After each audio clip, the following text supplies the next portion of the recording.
Tonight, Fox 5 is trying to save you a trip to the DMV. The agency is again urging the public to use online services instead of making an appointment to go in. Fox 5's Joe Vigil is here to tell us two things you can do online that many people think they can't. Yeah, first of all, you can renew your Nevada driver's license or state ID online. Second, if you buy a car from a Nevada dealer, you can register it online. No need to go into a DMV office for either service.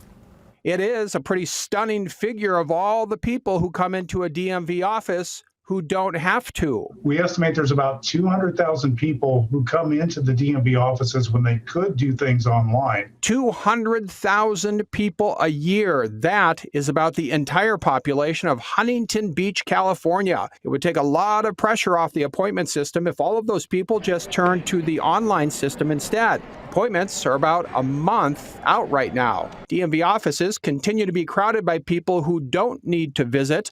Another issue, there aren't as many frontline workers to help all of those people as the DMV would like. The second thing is staffing shortages. The DMV offices in Las Vegas were short 52 people in mid-February.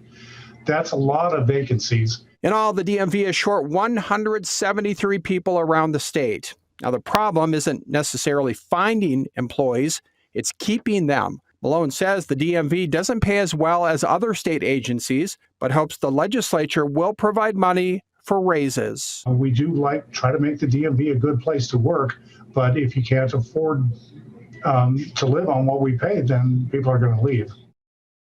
So the DMV is still having a big problem with people not keeping their appointments. The no-show rate is about 46%. The DMV says please cancel your appointment if you can't make it. And by the way, for all of you new to the state, you will have to go into the DMV to register your car, out-of-state car, and to get a new Nevada driver's license. Back to you.